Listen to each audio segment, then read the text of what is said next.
Business owners, you should be hiring your family in your business. I don't care if it's your kids, your spouse, your household mouse. Okay, wait a minute. Maybe not the mouse, okay, because they can't be hired, but you get my drift. You need to be hiring your family members because there are excellent tax deductions for doing so and great benefits. That is why in this video, I am going to show you how to hire your family members. I am going to give you the great benefits as to why you should hire your family members. And I am getting ready to educate you. But before I do, I'm going to need you to like, comment, and subscribe because you can't afford to miss out on any of this wealth building information. So let's get after it. Hiring family members, what does that mean? It really does mean setting up a payroll through a legitimate payroll company and actually paying your family members like you would an employee. If you've ever worked for a company and had a job yourself, you know you got paid weekly, bi-weekly, monthly. You know they withheld taxes out of your paycheck. Or maybe some of you guys didn't withhold taxes and you're in tax trouble, but that's another video, right? If you understand that concept, it's the same type of concept when you are going to pay your family members. Now, paying your spouse is one thing that you can do. Why would you want to pay your spouse? Because that will allow for your spouse to start contributing to a retirement account. That would allow for your spouse to start paying into Social Security.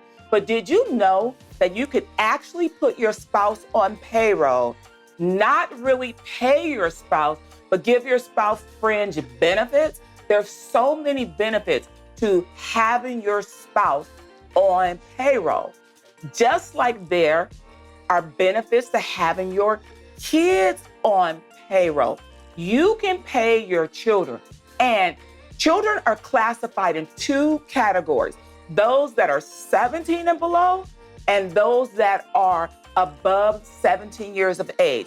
When you have children that are above 17 years of age, you're going to pay them just like you would a regular employee. You're going to withhold the proper employment tax. You're going to pay into Social Security tax and do everything appropriately. But when you have children that are below the age of 17, you are exempt from paying payroll taxes for those kids. Let me make sure I explain payroll taxes. Payroll taxes are the Social Security tax, the Medicare tax that comes out of the paycheck. And when you become an employer and not just an employee, the employer has to pay the other half because it's two halves of those employment taxes. Therefore, you won't even have to pay the other half either. You can have tax exemption from payroll taxes when you employ your minor children that are 17 and below. So I'm going to tell you right now, you need to put little Samantha, little Johnny, you need to get them working and get them paid because you can shift income, which is another strategy off of your tax return. Very important. Another benefit is when you are paying your family members, they can contribute to a retirement account. I wish that I had parents paying me through a business when I was 5, 6, 7, 2 years old and contributing to a retirement account. Can you imagine? Think about that. Think about starting to build generational wealth for your children so that they can live a different life. If you paid them $500 a year over the next 17 years, imagine what that can look like with compounded interest and investing in the market. You can really give your family a leg up by doing that. So there's lots of reasons why you want to be able to contribute to their retirement account. There's lots of reasons why you want to be able to pay them. They can contribute to their retirement account and get tax deferred dollars and not even worry about income tax themselves. Health benefits are so good when you get everybody on payroll. Remember when you work for an employer, they offered you a medical plan and they typically covered you? In order for you to cover your family, you had to pay out of pocket. But if your family is also an employee, You can get all of their healthcare coverage paid for as well by having it tax deducted through your business.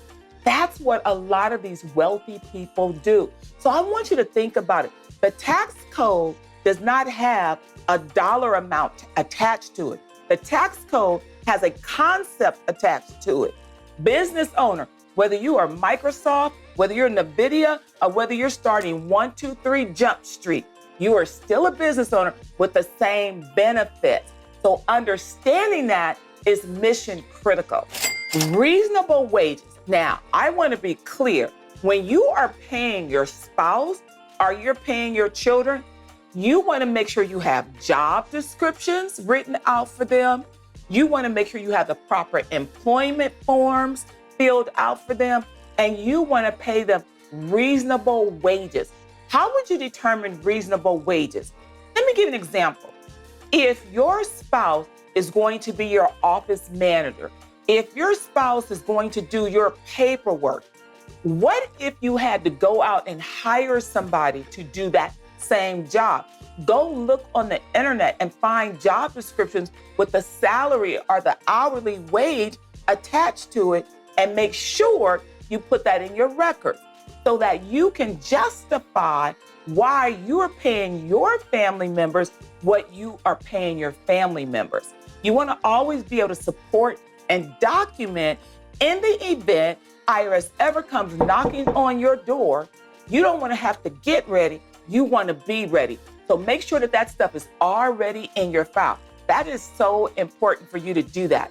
And what is also equally important is to make sure when you're hiring your children, it's a job that you can do. Allow me to give you a couple examples. When my children were younger, they used to come in the office, they used to staple together our newsletter, they used to empty the trash cans, they would carry the files and file them back in alphabetical order, and sometimes not exactly right, but they at least knew their ABCs, right? So these are jobs that they can do. You can employ your children. There's no age minimum to employ your kids. My kids were doing Huggies commercials when they were babies. Think about that, for example. So make sure you document it properly. Now that you made it this far, my last 2 points for you, I'm going to be talking to you about compliance, and I'm going to be talking to you about pitfalls. But I want you to take the time to comment. If you have any questions, put it in the comments right now so I can make sure that I'm able to answer your question. So let's go into compliance. When you are paying your family members on payroll, payroll is different from income taxes. There's what we call payroll taxes. Payroll requires you to file payroll tax returns. Tax returns are due quarterly. At the end of each quarter, the tax return is due 30 days after the close of a quarter. You need to file form, write this down, 941 at the end of each quarter, January through March. By April 30th, 941 is going in. From April 1st to June 30th, by July 30th, 941 is going in, and so on and so forth until you get to the end of the year. You also have to file the appropriate W-2 form in addition to the year-end payroll forms, and it needs to be done for both federal and state. That is the appropriate way to pay your family members. Do not fall into the pitfall of just putting them and saying, I'm a 1099 now. Do not fall into the pitfall of saying, I'm just going to transfer some money to my kid. Do not fall into the pitfall of not actually generating a check stub for paying your children. If you don't know how to do it, make sure you go with the appropriate payroll company or read Circular E, an IRS publication that breaks down how to pay your kids. At the end of the day, it is a great benefit for you to be able to put your kids on payroll. They started earning early. They're learning from mom and dad. They are having buy-in into the business. And check this out. When your kids don't do what they're supposed to do, fire them. It's nothing like firing your kids and putting them out on the street and keeping all the money for yourself. Seriously, employ your children, allow them to take that money, allow them to buy their own school clothes, allow them to pay for their own college, allow them to pay for their own football fees, dance classes, whatever it is that they do. Allow them to buy their own food with the money that they earn. This is the way that you are going to minimize tax, teach generational wealth, and even have a little bit of control over teaching your kids financial literacy. Now that you know better, go do better by liking, comment, and subscribing. Get after it.